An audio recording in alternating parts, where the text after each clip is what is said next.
Success. Sandra and I are going to be introducing ourselves, and then we're going to dive into the content of this session in just a moment. So Sandra, would you like to go ahead and start?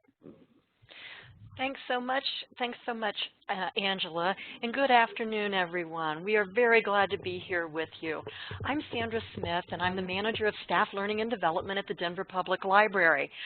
Now, I've been a reference librarian a long time ago, and I always did training, and I was a supervisor of many branches, so I've been a supervisor for many years, and I've done a lot of public and staff training, and now I'm all learning and development, which I really love, and I've spent a lot of time training, coaching, and developing new supervisors. I've been growing and training them for many years here in Denver and at Hennepin County Libraries in Minnesota. So here at Denver Public, we have a supervisory training program, but it's time to refresh it. And doing this symposium has been giving me a chance to learn some new ideas as well as share them with all of you. Hi everyone, I'm Angela Ibrahim. I'm the Training Project Supervisor for the Pikes Peak Library District in Colorado Springs, Colorado. Prior to my current position, I was actually an adjunct professor at the University of Colorado, Colorado Springs for about 4 years and then transitioned into this role. Here at PPLD, we have about 500 employees and roughly 30 of those are in the supervisory role. And I became involved with this project because here we're in the early stages of developing a supervisory training program, as I can see many of you are in the chat box from the previous 2 sessions. So not only am I really excited to be able to deliver some content to you, I've been happily learning from this process and the other sessions as well.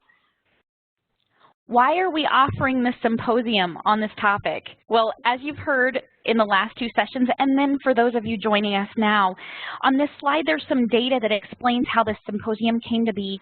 It was basically from a roundtable survey that was sent out to its members, and you can see from the data on the screen there was quite a bit of interest in it, as well as 132 participants completing session 3 with us. So it looks like there's a lot of interest around this topic. We are on session 3 of the symposium, Supervisor Success, Development Programs That Work. We've talked about the how and what, and now we're going to go into the why. Sandra is going to be explaining what we're going to cover in this session today.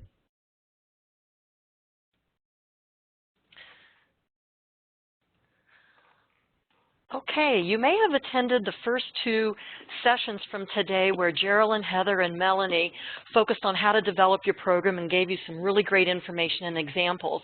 And Angela and I are now going to discuss the whys and hows of rolling it out and keeping it going. We've developed 3 topic areas to share with you: the strategic connection, the marketing connection, and the sustainable connection. And to complement this, let me get back to that slide here. And to complement this session, you have the Learning Symposium's learner guide of questions that you can ponder, as well as 2 handouts that Angela and I hope that you will find helpful. So to get us started, Angela has a short survey for us, but I think, Jennifer, are you going to explain how to use the annotation tools? Yeah, we better do that just for the folks that maybe haven't been here before. We've been using our annotation tools, which if you go to the top left corner of the screen and click on the marker, that will open up the panel that has the annotation tools. Go about halfway down to the square, and in that sub-menu under the square, click the check mark, and we've got lots of folks practicing. Feel free to practice on the slide. If you're on a Mac, those tools may be at the bottom of your screen. All right, it looks like there's a lot of people practicing those check marks. That's fantastic.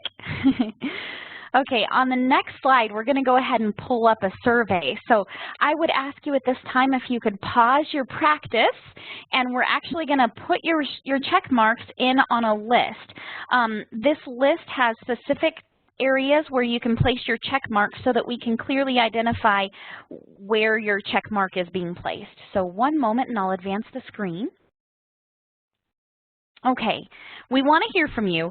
What challenges do you face in your organization when you're developing learning opportunities for staff? Take a look at this list of challenges on the left and place your check mark in the box on the right. Check any and all that apply to you, and if there are others we didn't list here, please feel free to place those in the chat box. I know that there are lots of challenges that we face as different sized organizations.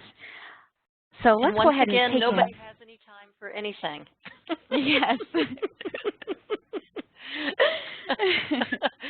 And there's a surprise, scarce resources. Oh, we must work at libraries. It looks like scarce resources, skills assessment saying, what the heck do these people need? And then, like we have any time for this. Everybody's heard Sweet Georgia Brown saying, ain't nobody got time for that, right? It looks like there's quite a few coming in that box as well. So how do you move forward in developing your supervisory training program? According to this list and where your check marks lie, it looks like we all share a lot of similar challenges. Throughout this training today, we're going to be giving you ideas to address these challenges. To get us started, Sandra's going to walk us through what we refer to as the strategic connection. Okay, let's get started here. So I know when you start out in thinking about developing a program like this, your first instinct is likely to delve into your program's content details. But it's really, really important to step into the big picture first. You must do some work here to create a solid foundation on which to set your program. This is your strategic connection. And I do share from my past experience that if you don't do this, you may at best end up with a very rough, oh so painful ride, and at worst you'll alienate your administrators and all your work may end up being ignored by your supervisors. So you need to spend some time on this, and this came up in the earlier sessions when we were touching about how do you get buy-in from your administrators, how do you get them on board with this. This is exactly the place where you need to start doing that. So let's start looking at the return on investment for what you want to do.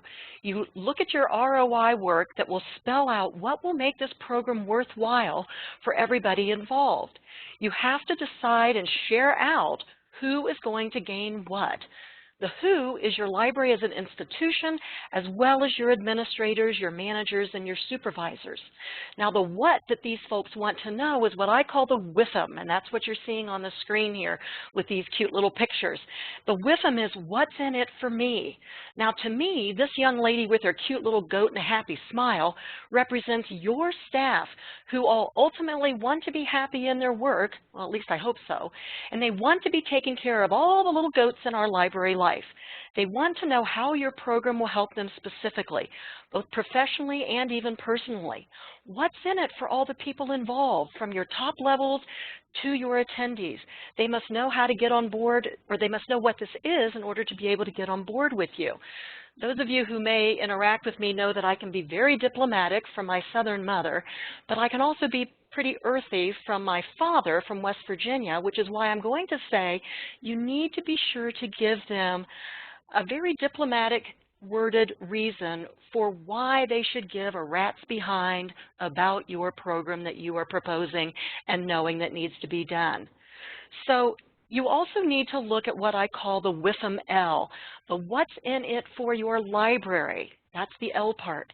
Your library is your staff's professional Taj Mahal, and hopefully it's that for your community in many, many ways. You need to show how your supervisory development program adds to your library's glory and its relevance as a valuable institution. So first, be sure to articulate your WIIFM and your WIIFM-L up front as you start off, and keep those ROI factors in front of you throughout your planning and implementation. They will help get your staff on board with you, and they will then guide you in your content and marketing, and they will ultimately foster your sustainability connection for its future. So let's talk at a few specific ROI specifics in this next slide here. Okay. So some ROI elements. To get your administrators, supervisors, and managers to buy into your program, you need to start by identifying and communicating the nuts and bolts organizational and operational business needs, or what I call the GBRs, the good business reasons, that your training will support. So all organizations have needs and goals, and you're either little or your big Taj Mahal library, and your busy, busy administrators certainly have ones that are important to them. So in our our verbiage handout that you're going to see, I've shared some library needs and sample language that I've used in various programs over the 18 or so years I've been rolling them out. So for example, here's a verbiage statement. We looked at the current needs, values, and operations of our library today. We have identified our priority focus areas, and we have defined skills and competencies our supervisory staff need. So that's just one ROI statement that you can use with your administrators, and there are many, many others on the handouts, and I know there are ones that you can develop that will be unique to your library as well. So take time to find out what your administrators place importance on. That's how you're going to get them to buy in. That's how you're going to get them at the table. And be sure that your program will link to those needs. And then you clearly state those compelling rationales in all your planning and implementation. So the next thing you do is you want to show how your program is the solution to those needs that your administrators in your library need to have. And how will it make a difference to your customers and to your staff? Some of those statements in the handout might give you some ideas for that as well. And then, in addition, you want to provide any data that's going to bolster these ROI statements. And data could come from a gap analysis or a needs assessment that is completed by your managers that you put together, and also by the supervisors themselves. Get their input on what challenges they face in their responsibilities. So some examples of what your leadership might find important include highly skilled staff that will have credibility within your community, more work efficiency that supervisors will gain in doing their day-to-day functions so that they can then focus on big picture priority goals for your library. Another thing your leadership will value would be identifying skills that can be built into your hiring standards for new staff, and that you can use those standards to retain and develop existing valued staff, and that they can also be used in succession planning development, which is something that libraries are really focusing on these days. So another return on investment tool for you to use is to develop some goals and metrics prior to your course design. What data will support the need for your program and will help bolster your ability to produce results? You can do some fancy surveys using some of the survey products that are out there that are free, or you can just do some sample questionnaires or have discussions to get input. All of this is to support getting your return on investment and your buy-in from your stakeholders. You need to let them know how relevant your program is. Back to that kind of rats behind thing that I talked about earlier. So let's take a look at some other things on the next slide here. Just a second. My little slide clicker, here we go. All right, some additional ROI statements that you might find useful are some of these, and I've used them all, and I often find out that others, even administrators, they haven't necessarily thought of these statements with regard to their library's goals and how training can be a tool to achieve these. I especially like the third bullet rationale of you need individually motivated and confident employees. Because as we all know, everything at our library starts and ends with strong employees. And also I want to mention 3 ROI statements from our expert consultants, and you'll find these in your experts handouts. For instance, Claudia Monte says, an organization's success is dependent upon the quality of its workforce. Leadership sets the tone. The communication style of supervisors has a direct influence on teamwork, morale, and employee retention. And Etta Jones says that supervisors and managers are where the rubber meets the road regarding organizational effectiveness. Isn't that the truth? Think about it. And finally, Kimberly Sweetman says, supervisors are a critical link in the service provision chain in that they convey strategy and vision to those who fulfill it. They are your key communication people. So now, if you're feeling a little bit overwhelmed by all this big picture stuff, let's take a little lighthearted approach, but a still important view on our next slide here. Take a look at this quote. Oh no!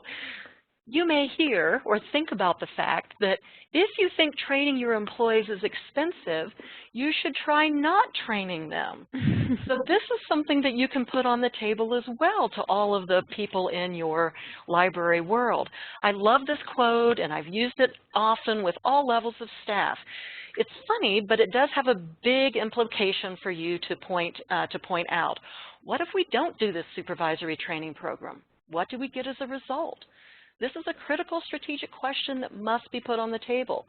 So you can point out the 3 not-so-funny impacts that I list, the 3 little icons or the 3 little images below, starting with Shaggy from Scooby-Doo. He's the ultimate slacker staff, the work avoidant people. Do you want to end up with them, or do you want to have many costly mistakes being made by staff if you don't train them? And of course, Bill the Captain it shows here the high stress for everyone at work when operations run amok, because people are not doing things the way that are the best way to be done. And that, of course, impacts everything from customer service to teamwork to health and to retention. So be really clear in your choice about whether to train or not to train supervisors. Each choice has consequences, and everybody needs to be clear what they are. Make your list of negative outcomes for if you don't do the training, and you want to share that clearly as well. And is that result okay? How will you manage the consequences with as little damage as possible if you don't do the training? Another thought is you can also explore, if you can't do 100% of your training program goal, what parts do you have the capacity for? Can you piece it out a little bit at a time? What would that look like? Are there other options? Can you create a short and a long-term plan? So now on this next slide, I'm going to give you a little variation on humor here. Let me get to this one. I love this quote too, and this is meant for your leaders. If they're worried that you'll train your employees and they'll leave, would you rather not train them and have them stay? So put that out to your leaders as well. And if they have a fear of, loss of retention for the time that you've spent on this, do you really want them untrained and staying and impacting negatively all your services and goals? So you want to remind leaders that statistics show that the primary reason for lack of retention of staff is because people leave supervisors who don't deal with problem staff. Tell them your program will help address the skills that your supervisors need to enhance your staff's performance and work satisfaction. And so finally, let's take a look at some of the ROI big picture that you can use for how your program might influence some of your existing processes. So you can bring these to your ROI table. What about the performance management view of your program? How will your program contribute to your library's performance goals for individuals and groups? What structures can you build into your program to match your performance processes? And how can you create ways to ensure that your managers and your supervisors continue to dialogue and to actively work with their supervisors, and that they will do follow-up activities and learning to reinforce your program's content? You'll be wanting to create tools that they can use after the program, such as expanded activities and discussion templates. You'll want to identify some online resources and also have some interpersonal sharing opportunities across staff levels. I think Melanie talked about this a lot when she was explaining her programs, and Heather did as well in her Management Institute. How can you continue the learning after you do your initial training? So the next thing is, have you developed competencies for your library staff? Or do you need to develop competencies? Do you want them? And if so, how will you incorporate those competencies into the content of your program, and how will you train to them? So you want to create linkage in your activities of your program to any performance standards that you want or that you already have. And certainly don't forget that your program will crash and burn if you don't address concerns about the time and the resources needed. Everybody from the top of your food chain down, your administrators down to your participants, they want to know this. It's critical to share with them. What are the timelines? What are the logistics? The who, what, when, where, all that staff commitment pieces. You want to be very transparent in what your program will look like so that they will buy into it and realize that, yes, indeed, it is doable and worth it. So give others the opportunity to work with you to solve any of these issues.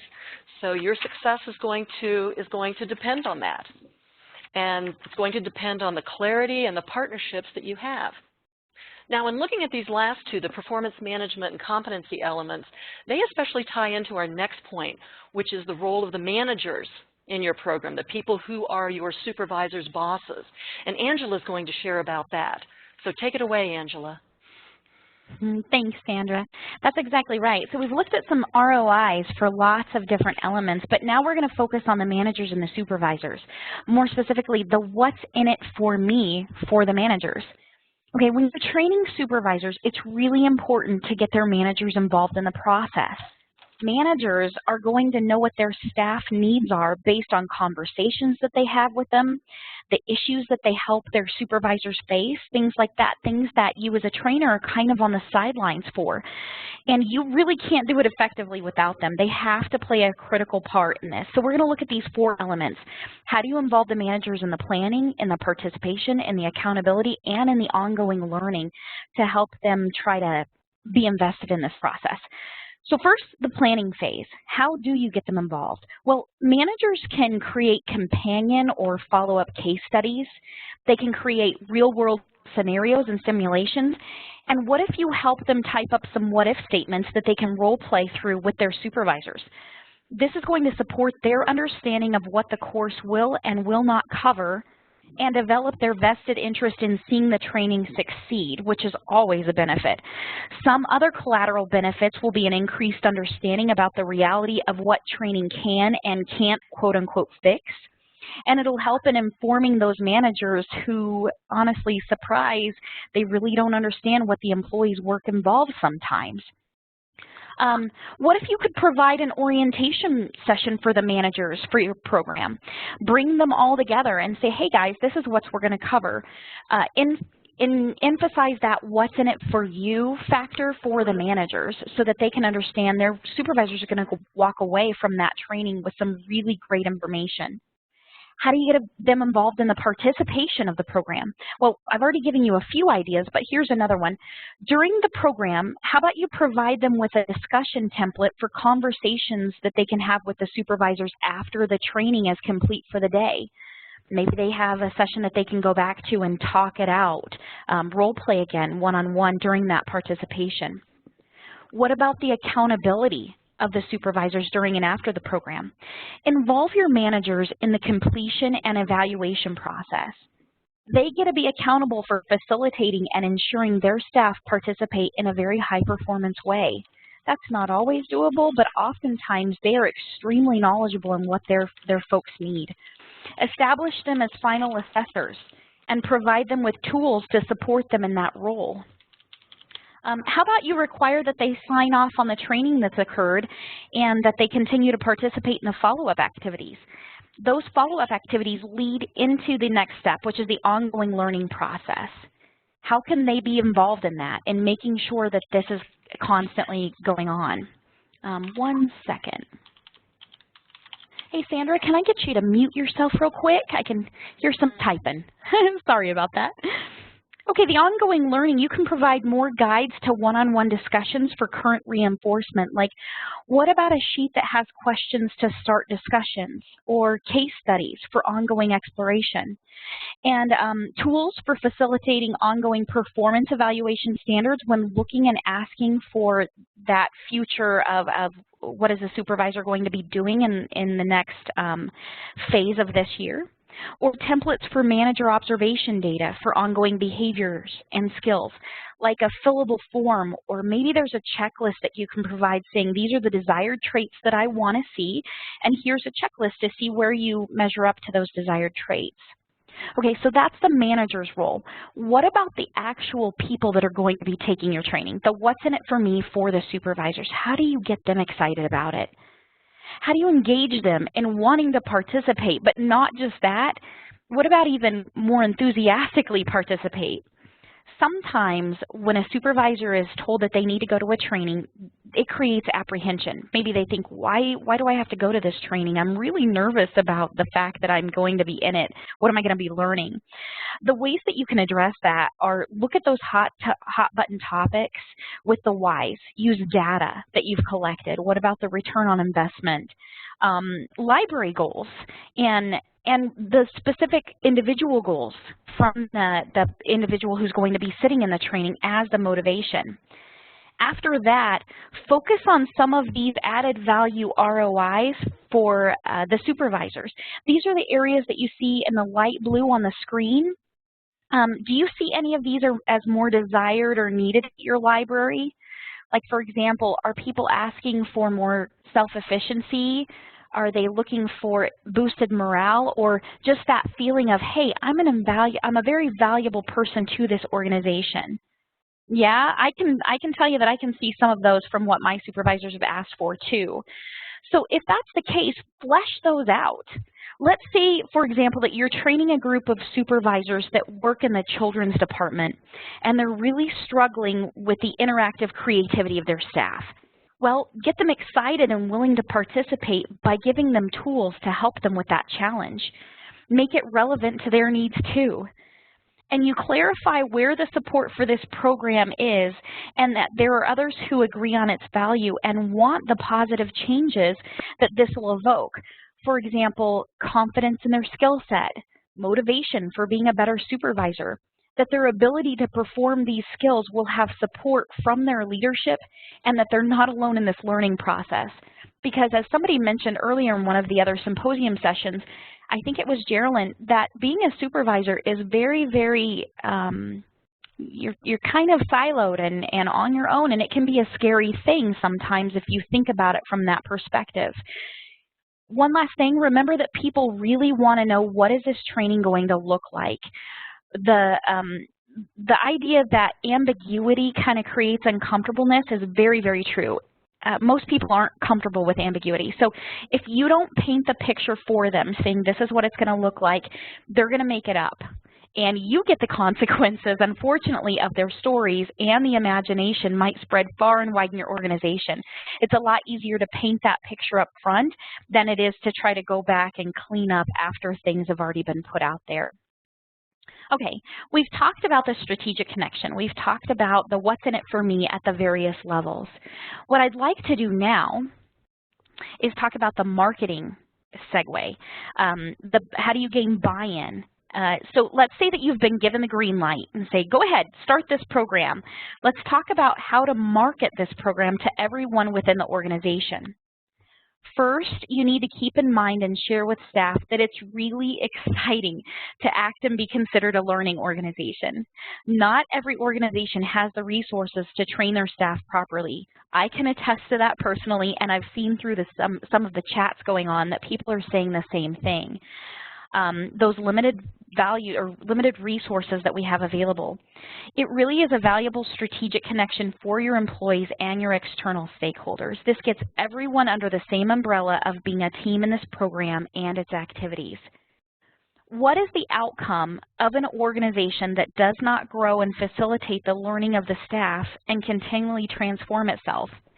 You guys have probably heard this term. It's a stagnant organization, one where things seem to be stuck in a very different era and isn't relevant to the needs of the community that it's serving.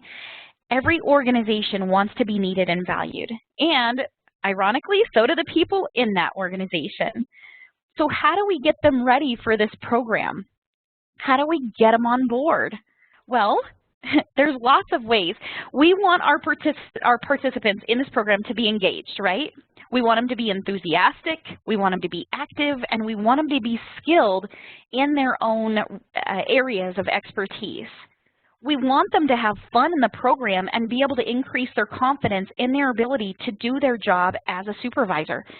This sounds like it's easier said than done, but if you put all of these pieces together, it really comes together in a nice, simplistic form, we're hoping. You want to create active learners, not just staff who attend to sit in a chair and endure the training and then forget or ignore your content. So how do we do that?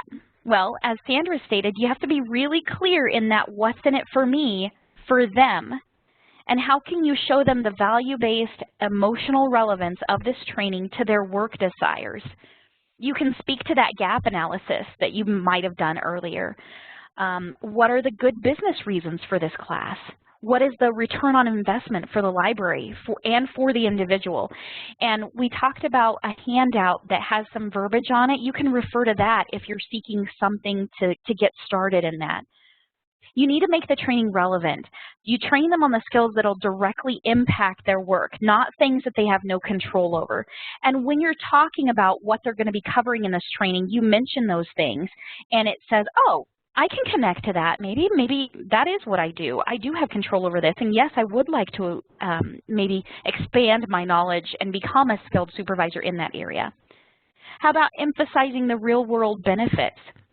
This lets them know why they should care and how it'll benefit them. And by fostering a sense of competence, you set them up for success because you're going to be practicing the skills that they're going to be experiencing in a comfortable environment with other supervisors prior to the real-world scenarios that they're going to be facing once they do have to actually supervise staff. Embrace collaborative learning. Everyone can learn from each other by offering their stories of successes and failures. And you emphasize this via the team aspect. We're all in this together, right?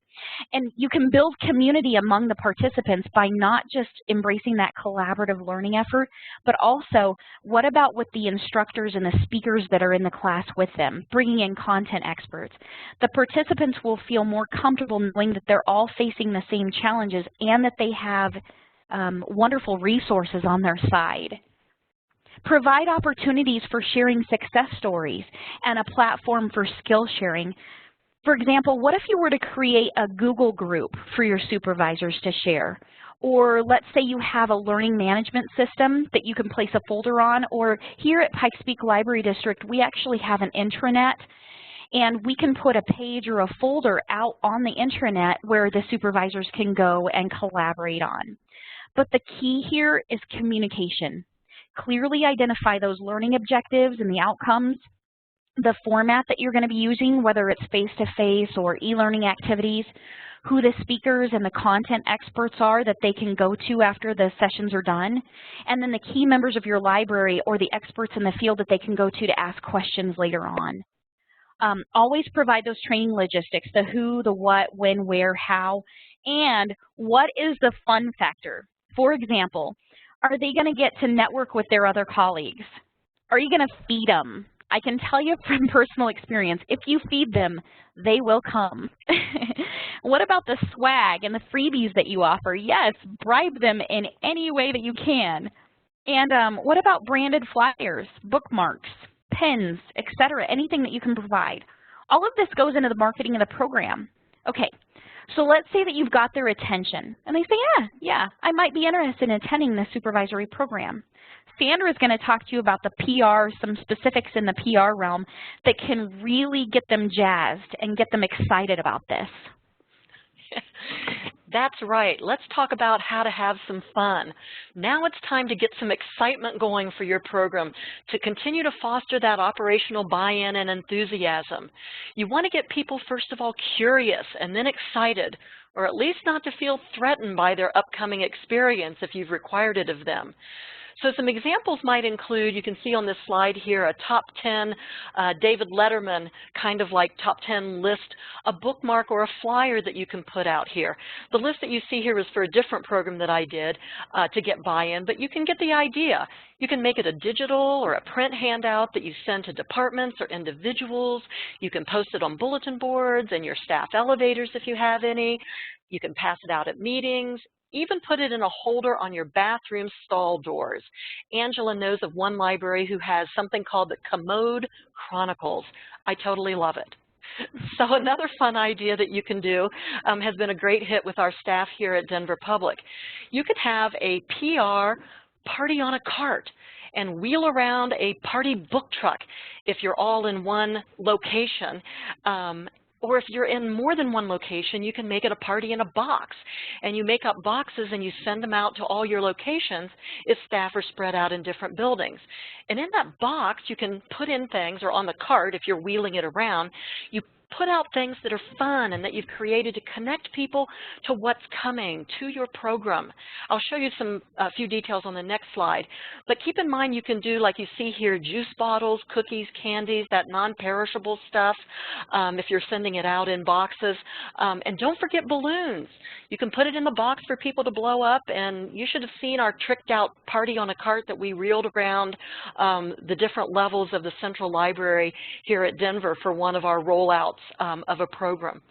And then, of course, don't forget, you want to add a little bit of the peas to the mashed potatoes by including a fun FAQ info sheet on what your program's all about, what you're going to be doing, and why you're doing it, so they can start to anticipate what it will look like and not be confused or intimidated. Now, you won't get everybody on board, let's get real, especially those naysayers who aren't going to like anything. You deal with them in a performance management way. But instead, you focus on the staff who want to be high performing, or at least know they should be, and you give them a fun reason to start participating and getting engaged. So here on the next slide is some of the little bling that we used in our Party on a Cart and Party on a Box. We did spend just a little bit of money, and it wasn't very much because I don't have much money, even though it's a big organization here. We bought some cheap, funky pens and made a memorable and identifiable logo that we created for our program.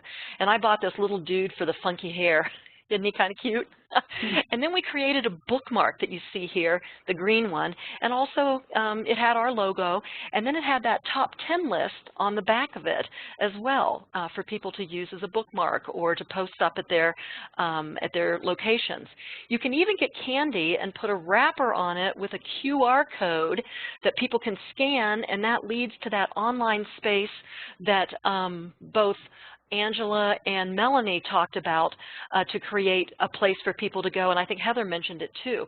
So to create a one-stop spot for information about your program and all of its resources. We also created, you can see the little square on the clip here, we created a little folded tip sheet with what the program was going to look like. You open it up and it spells out all the details. It folds out into an 8.5 by 11 piece of paper.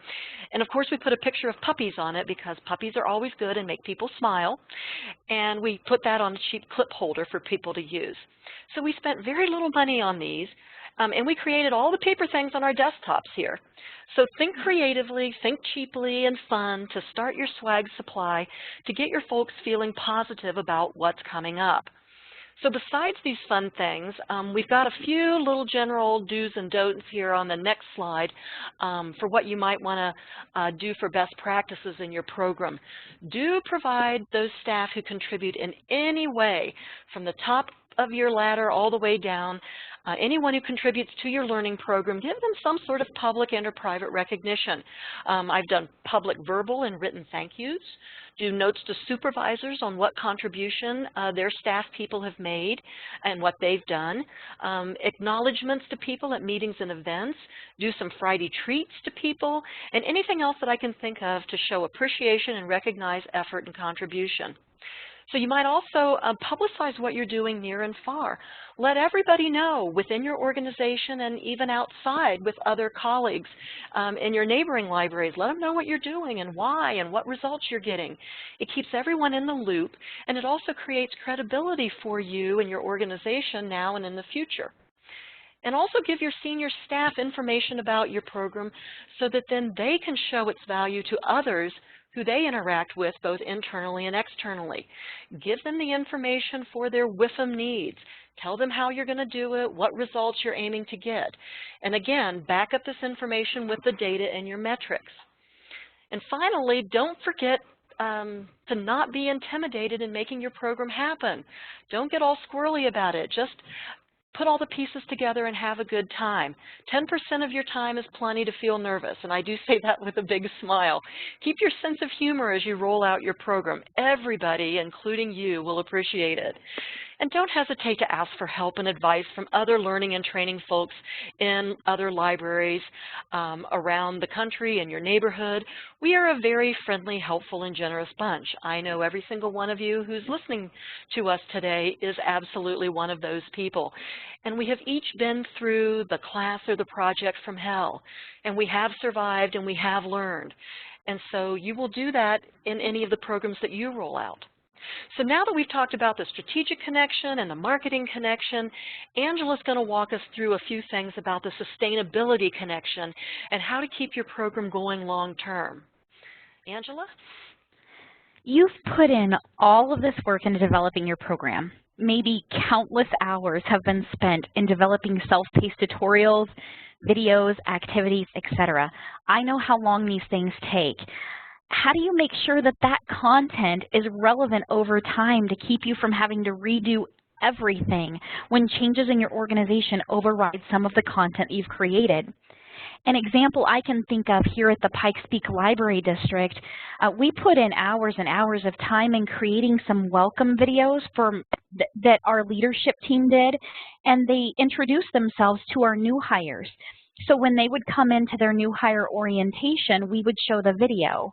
What happened when there was turnover in those positions in the leadership team? Well, those videos quickly became out of date and they had to be redone. So how do you keep your program systemic and ongoing and go from an exciting launch pad to the operational space station of exploration? Let's look at some of the strategies that we have for you. We talked about the return on investment for the current needs. Now we need to look at it from a future needs perspective, okay? Things to think about might be, what skills do we need to hire for as the organizational needs change? How about this question? What will our community look like in 10 years? And what do we need to train for to best serve that community? One of the things that you can do is complete an evaluation of your program and utilize the results in the planning for the next phase of the program. For example, upgrades to a new software system and you no longer use the old one. Maybe you need to weed out some of that content that you've created in the trainings. What about any policy and procedural changes that may make some of the content irrelevant? Those are some things to think about as you look at evaluating your current process. What about internal processes? Some of those might need to be included in this program to keep it ongoing in the future. Some of the things that you might need to do is talk to your administrators about the need to include this training as a part of the organization's performance standards and management process. Some of the things that you can do for that are look at your annual performance reviews. Include your competencies and the job requirements as a part of any performance review process you may have. The results from the performance reviews may indicate a new training need to be included in the supervisor program. Add your content skills to your job requirements and the postings that go out when you're searching for new candidates, and also to your job descriptions to clarify expectations when you're recruiting and hiring for those new positions. One idea may be to add this program to the onboarding training program. So that new hire orientation that I was talking about a second ago, maybe there's an added element on the back end that says, hey, supervisors, those of you hired in this role, stick around for a minute. We're going to talk about some trainings for you specifically. Add this program to your ongoing learning program as a key standard practice. Or for those of you that this might be the first time training for this particular topic, training for staff, use it to jumpstart your being a learning organization. That's really exciting when you've not had a learning program before. This is all fresh and new for you. Do you have a learning calendar or a schedule that you can add it to? Do you have a learning management system that you can roll it into? Or what about a checklist of required trainings for staff? How often will you offer the program? All great questions that we have to kind of keep in the back of our mind as we go through this. And don't forget, okay, with the future in mind, we need to plan for it, right? So utilize your return on investment reasons from the development phase, as well as any feedback or data that you get provided by the managers on their observations and needs. So things to ask yourselves: who owns it going forward? Who makes changes to it? What roles belong to whom? For example, who's going to train on certain topics? Who's the administrative liaison going to be? The key managers and the supervisors who have gone through it and are champions to help promote it. Maybe create a list of the people that you can go to for those things. And if they are no longer available to be a part of that role, they might know somebody who they would say, hey, I would strongly suggest this person for this role. And what do you, as the learning leader, want to see going forward? Are there big changes coming up? Big organizational goals in place that you can see? Or does it just need simple tweaking? Maybe you've looked at it and said, hey, it actually is pretty darn good from when we started. We just need to adjust a couple of things and we're good to go for the next thing. Constantly be looking at it. Okay, I want to check in with you guys at this point. Are you collapsing in your chair right now thinking, oh my gosh, this is a lot of stuff to think about? You're right. There are lots of things to think about when designing a training program, marketing a training program, rolling it out, and keeping it going. But just remember, you don't have to do all of this alone. Seek help from your resources that are available for you. Sandra has one last tidbit for you. Sandra?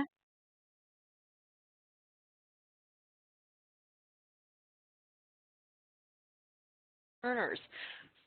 Find ways for all involved in order to recognize the achievement for your individuals. So don't forget to celebrate. It's really important for your partners and your library as a whole. So depending upon your library's culture and size, pick things that are doable. Have a potluck party, do small gifts. What about a month after the training ends to have a sharing session to review successes and challenges as you look to moving it forward. So in general, PR out to everybody all the accomplishments achieved and the results gained. It adds importance to what you've done, and it makes it a part of your library's practices and culture. So let's wrap up on what we've talked about today before we go to some questions. We've talked about the strategic connection, how do you successfully position your program, the marketing connection, where how do you get buy-in from your various stakeholders, and the sustainable connection, how do you keep it going.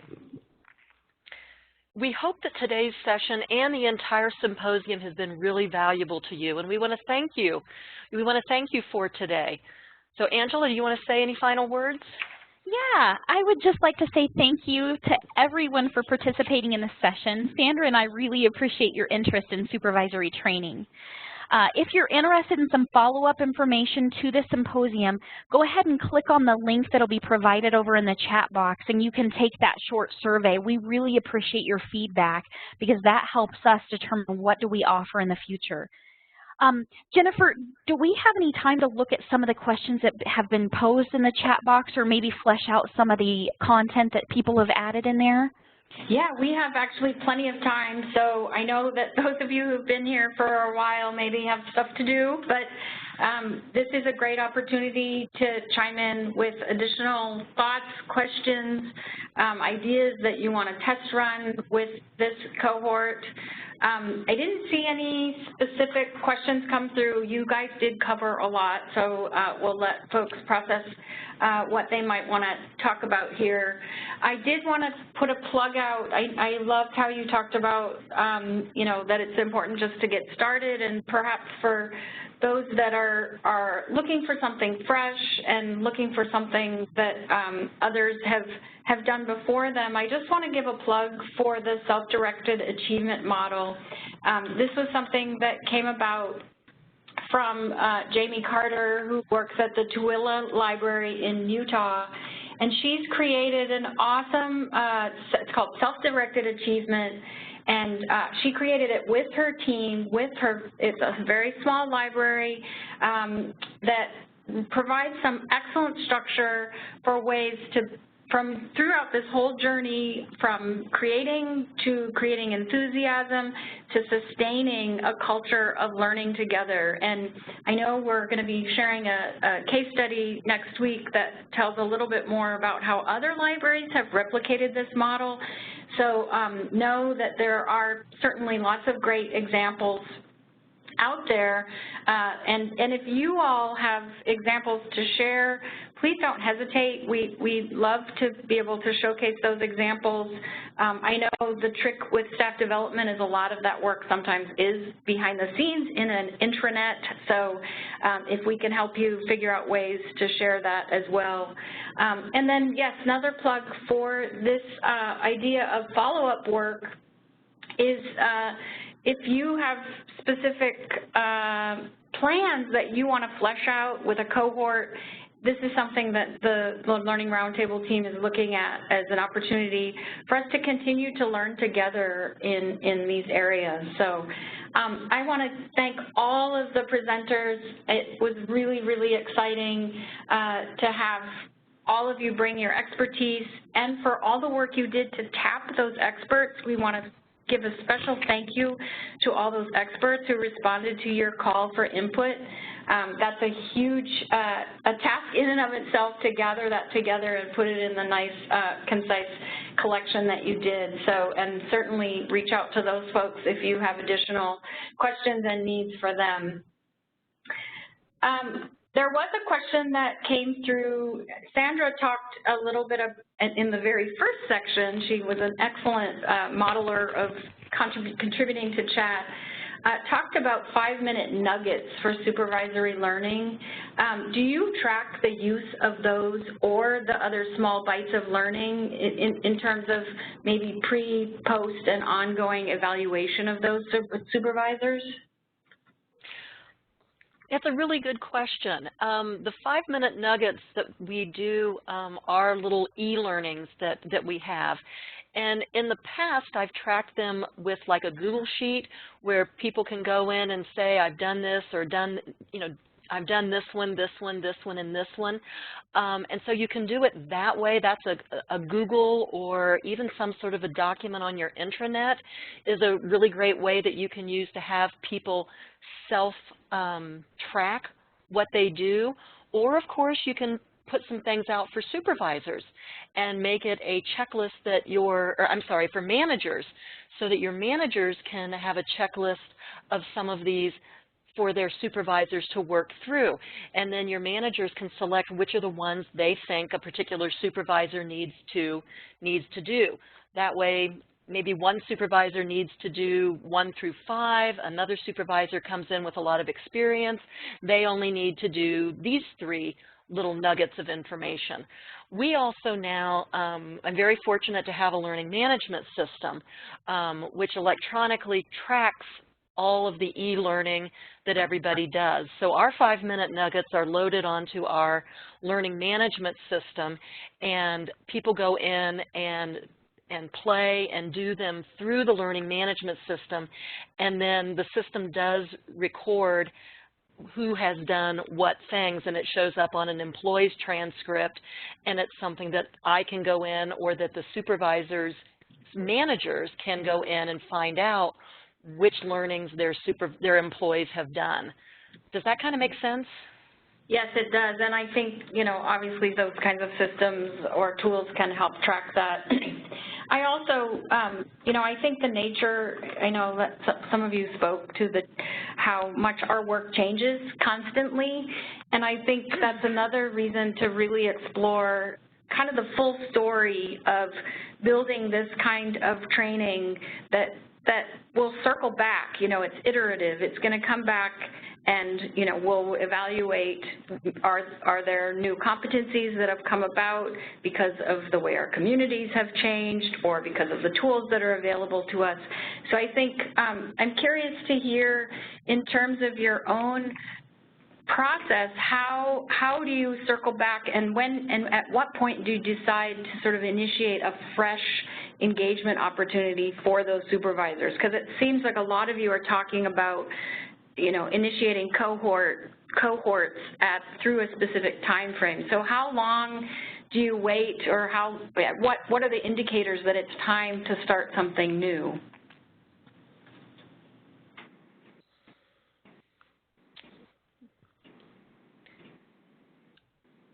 I was hoping somebody would throw some things into the chat box here. Angela, do you want to tackle that since I've been talking? Yeah, or, sure. I can, because I have a leadership cohort too. But go ahead first, Angela. I think that sometimes when it comes to trying to figure out, where do I get started, and how do I know what some of the, when do I, there might be a need. I think you just start listening to your people, and you start hearing some, I would call them, yeah, it was water cooler talk. Yes, water cooler talk about some of the issues that they're facing, maybe some of the challenges, and you're starting to see some of the, a lot of similarities come out within the discussions that you have, and that speaks to the needs of maybe what are some trainings that need to be offered. I do know that oftentimes training might not be the solution. Sometimes it really is going to be you know, a discussion that you would have with the person as opposed to a training. I think sometimes we as trainers might make the mistake of developing a training around something for one person versus the entire team, when the team says, hey, it's not really this isn't really an issue that we need to train on for the team. It's more of like the one person needs to be coached. So problem child. Right. So I think sometimes that will even inform where do you get started in your training. Maybe it's training the supervisors on when to know when to coach and when not to coach and when to bring the entire team involved versus the one person that might be having some issues.